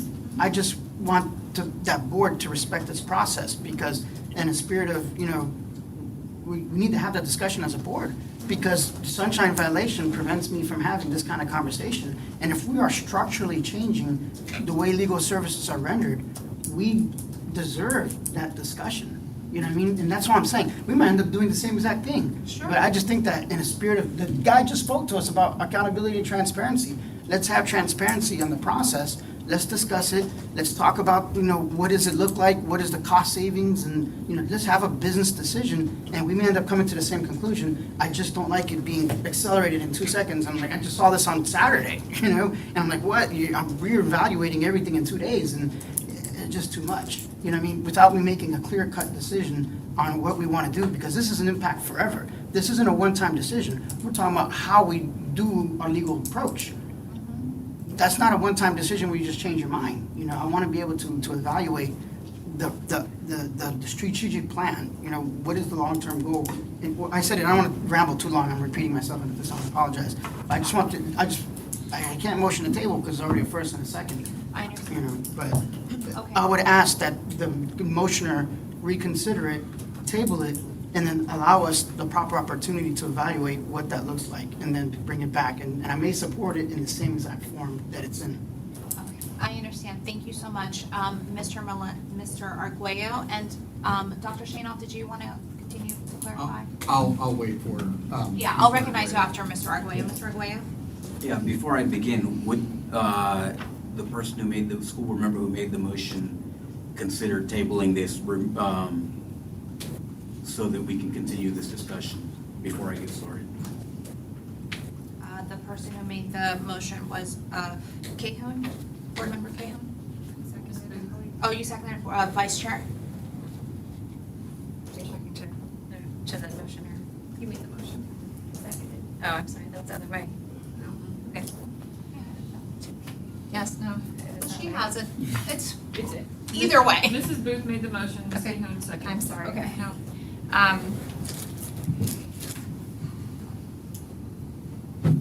To the point of the questions, Mr. Koppenbacher, I know we talked about the audit question, you were writing the notes here, Chair. Yeah. Yeah. Just so that we're I'm sorry. following procedure, he does have, Mr. Arguello does have the floor. He just asked if you were Okay. able to table it or not, and then he will continue. I'm ready to move forward with this. Okay. Thank you. Okay, great. So a couple of things regarding this. Number one, this would be a substantial pay raise essentially. Even though the pay to the firm is the same, under the current condition, Mr. Kruppenbacher would be responsible for his own payroll taxes, et cetera, as his firm. Now we're gonna be absorbing that cost, so that's a substantial raise. That is worthy of discussion in and of itself and thought. Apparently not everyone agrees on that. So not only is it a raise for him, it's an increase in cost to us. Second of all, I also have an issue with the internal audit situation and circumstances as we have now. This needs to be completely broken apart. So something is broken about our internal audit process as it lies today. And secondly, I would completely object to this being the ethics compliance officer, this falling in that role. That needs to be an internal auditor, it needs to be a third party. This district has a horrendous record of ethics compliance. We don't have any history of good ethics in this district. We've had conflicts I've never seen an organization have more conflict of interest documentation on the board by one person even. So for us to say that we're gonna do the ethics compliance in-house, it's unacceptable, just as our behavior in regards to ethics has been unacceptable. So those are my concerns. Obviously, 99% of the things happen regardless, no matter what, even before we ever come to a meeting. I hope that this is something that changes. There's nothing worse than coming into this meeting and putting on a show. I'm not an actor, I'm a school board member. I was voted. I hate to come here and pretend like we're having a discussion of any consequence. Okay, I do have some comments and some questions, because we do have to vote on this since there is a motion in a second. Dr. Shanoff, with regards to the resolution, did you, when you were creating this, did you use the template or not a template, but the way that it's done in Orange County, for example, as a guide for this.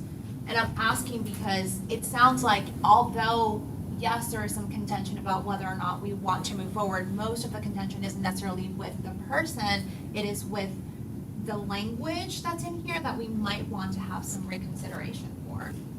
So yes, this is based on in-house counsel in other districts. So yes, that was the consideration for how the resolution is structured. The Chair, if you wouldn't mind, I'd like to go ahead and just address a couple other points that were brought up. Thank you. So first and foremost, I respect the concerns raised by Member Melendez, Member Arguello. I think that everything that you've said certainly is worthy of consideration. There's no doubt about it, and I think that there are several things that you have raised relative to this discussion that actually is outside the scope of what's being asked to be approved. I think that as we look at the benefit of an in-house counsel, we need the opportunity to have somebody who understands the context of public education, the context of this school district, the context of where we find ourselves in legal crossroads. We need that opportunity and that immediacy of having somebody in-house.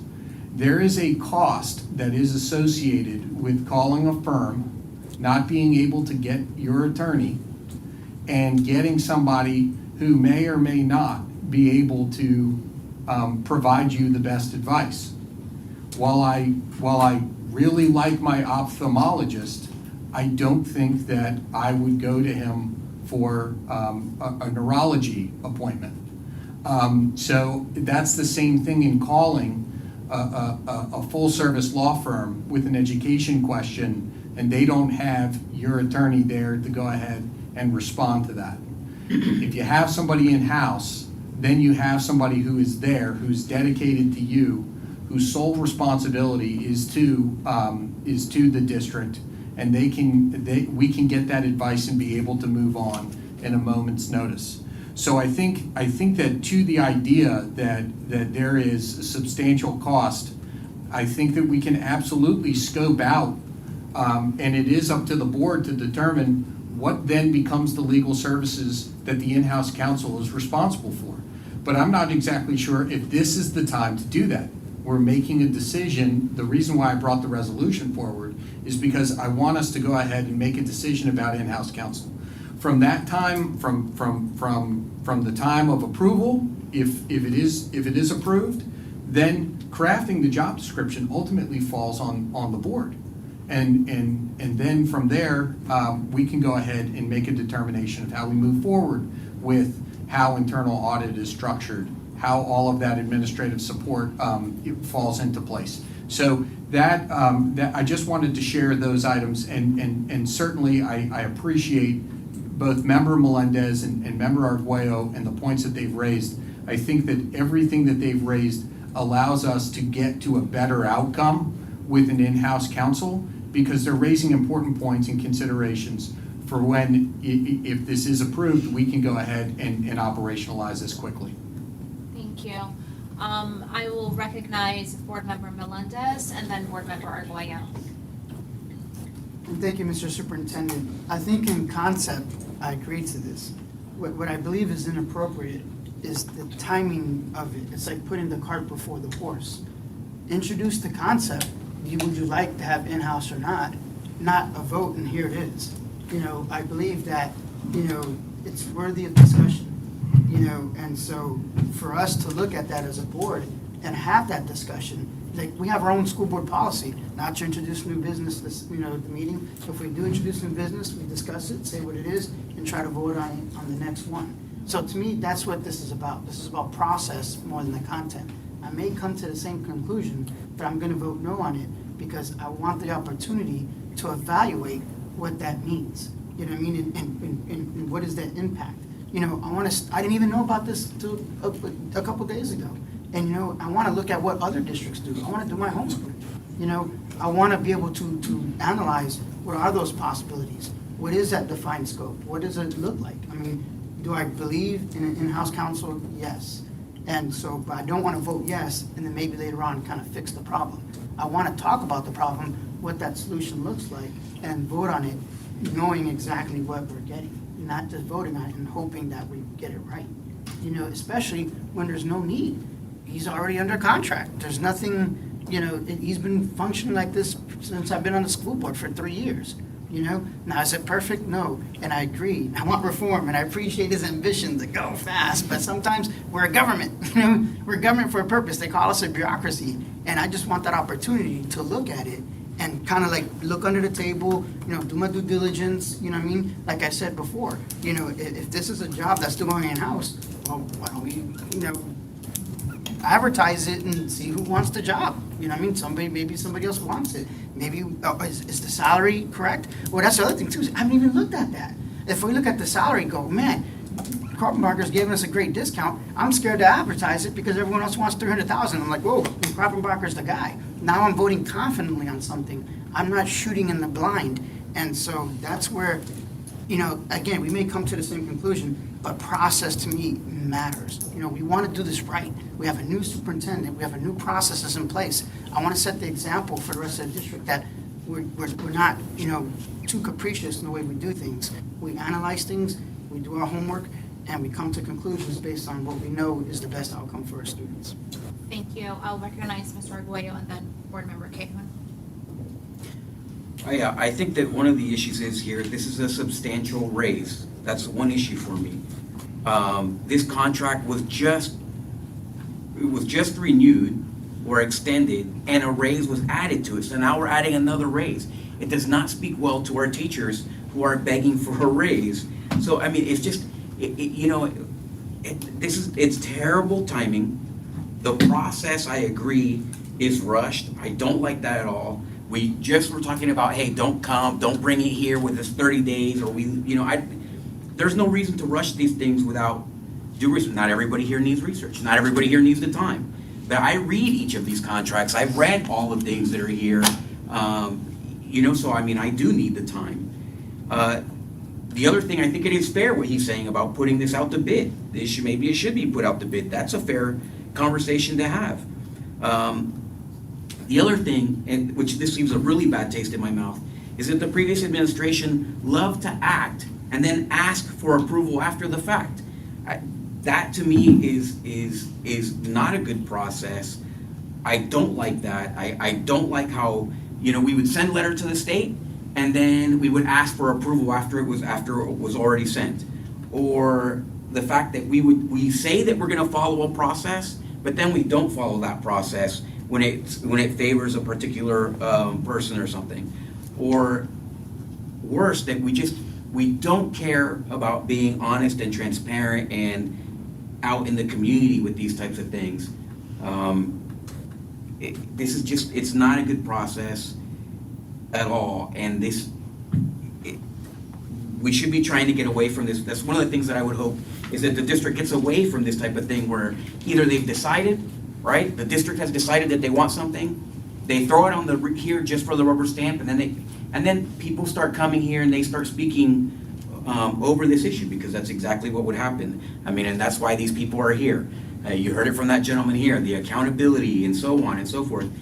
We're gonna, instead of allowing people to relax, right, on the reset button and to get time and to watch and then realize that we're gonna do the right thing, this is very similar to what we just left, and I don't think it's a good idea.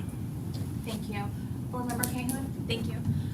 One thing I want to remember is at our last board meeting, there were things that were wanted to be tabled by board members because they wanted to give Dr. Shanoff the opportunity to make those decisions for himself. And I think this is one of the things that he's bringing to us as something that he has decided we need here in Osceola. And I feel like it's important to support our new superintendent and something that we think we need. I've had lengthy discussions with him and with Frank in regards to this matter, and I feel like I am ready to support this move forward because it is something that we're falling behind in when you look at other districts. Okay. He was first. Board, yeah, but now we're getting into process. Everyone already spoke twice on this. So, Yeah, and just, if I may, Madam Chair, just 2 seconds, I promise to take it, just to Okay. to what Ms. Cahoon said specifically. I can appreciate respecting job descriptions that are under the purview of a superintendent, but this job description is 100% the purview of the school board. This is a school board employee, so that's the difference. thank you. Ms. Reglio, 2 minutes. Yeah, I was gonna say the same thing, that this is actually an employee of the district, number one. We've had these conversations in the past and it was rejected. And number three, when do we pick and choose when we're gonna allow Dr. Shanoff to have his own way, right? So all of the things that are here in this contract, right, we supported, we did regardless of whether or not he was here. But this one, we're gonna say, oh, well, let's allow him to do this. I mean, let's just not be hypocritical about the approach. And I think it's also rich that board members are going to speak out about something like this, which kind of stinks, and then, but they never speak about anything else, never have an agenda change, never whatever, but we're going to fight about this one issue. Obviously, that does not smell clean. Okay, thank you, board. Well, I will say my piece and then we'll take our vote. This is very difficult for me, because I do think we need an in-house counsel, point. But I also, 2 things. I also understand and respect the opinions of my fellow board members.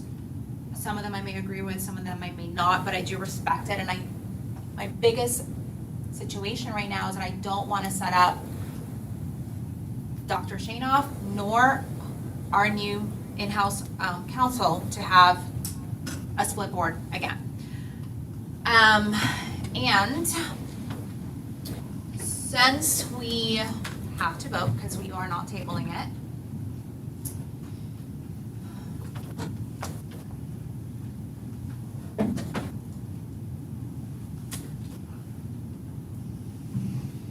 Mr. Koppenbacher, can you remind me when your contract is up, please?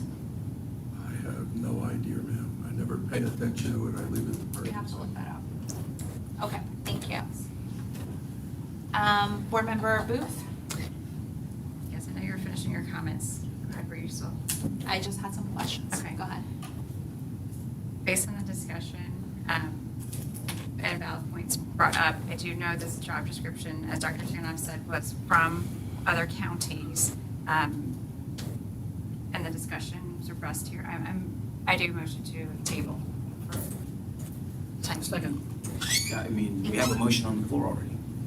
She's the So she's gotta original. She's the withdraw her original. motion. Can you withdraw your I motion? withdraw my motion to approve and would like to motion to table this, to bring back. Thank you. Mr. Melendez, are you seconding Second, that? yes, ma'am. Yes, Madam Chair.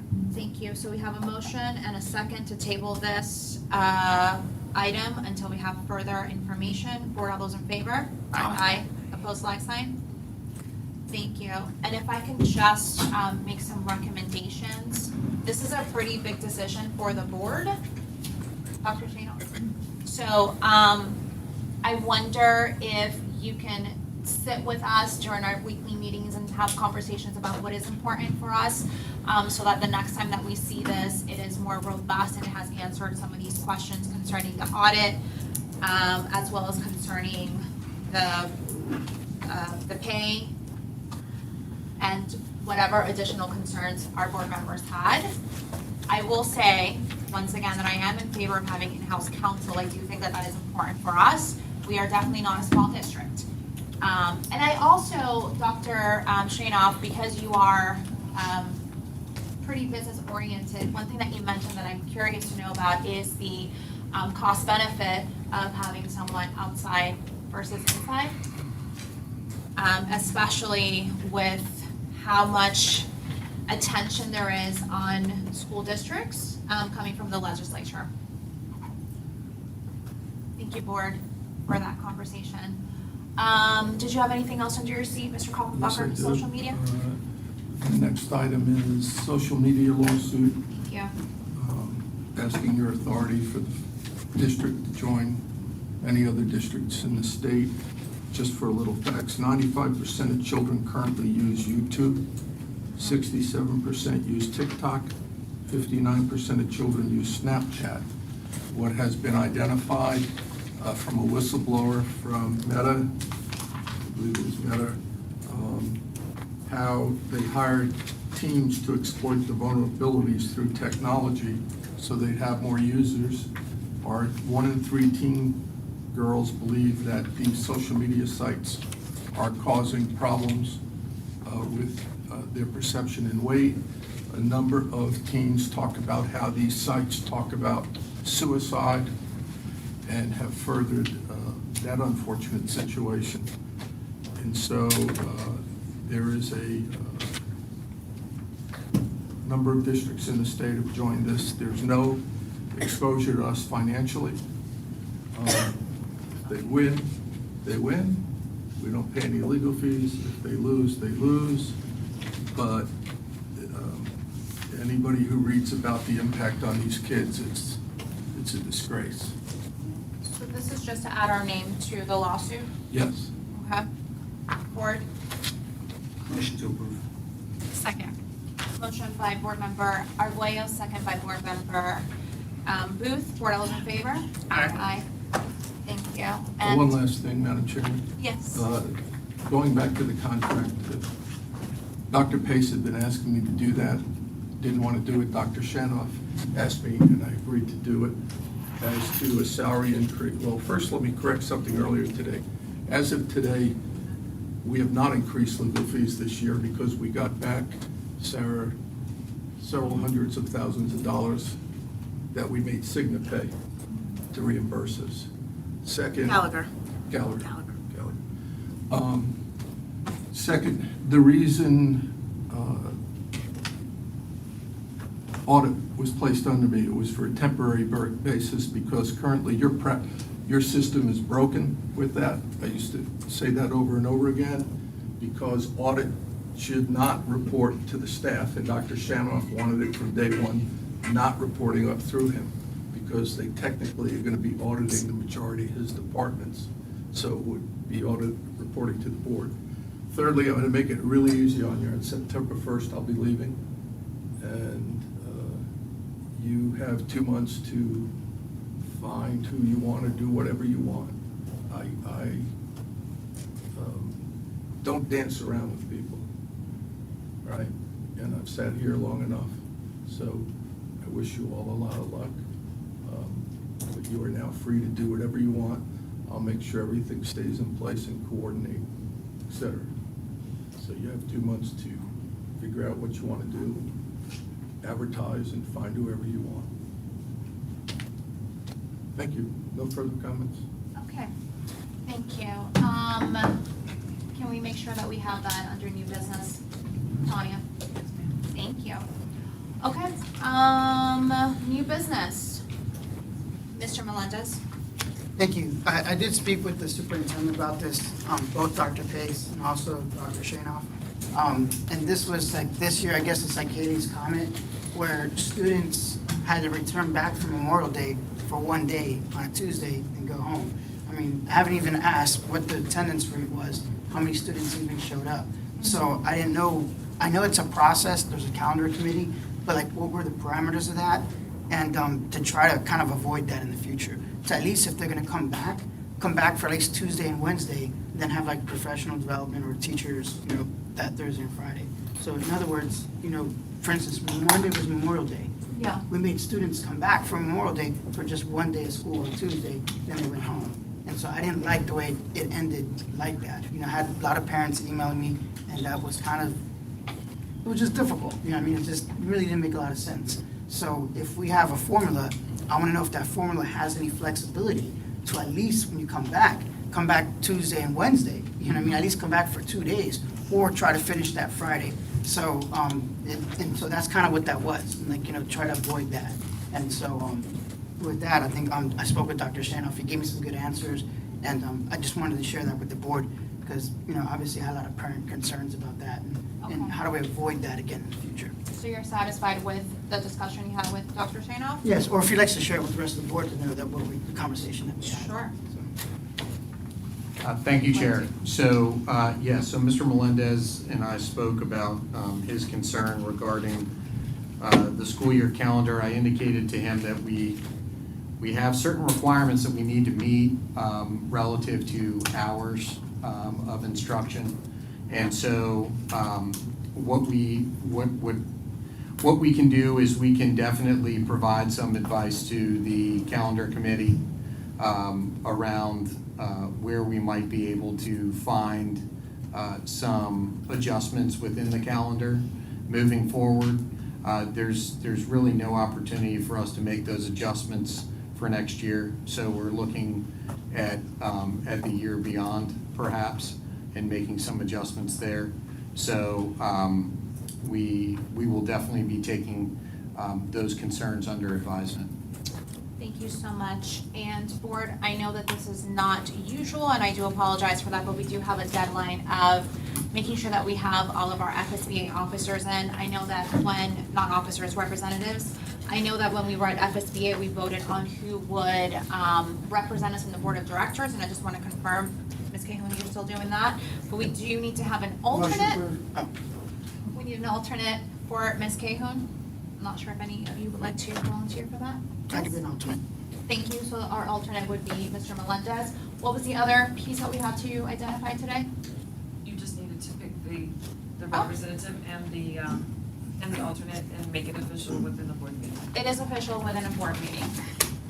All right, and that seems to be the last thing on our agenda. Board meeting adjourned. Thank you.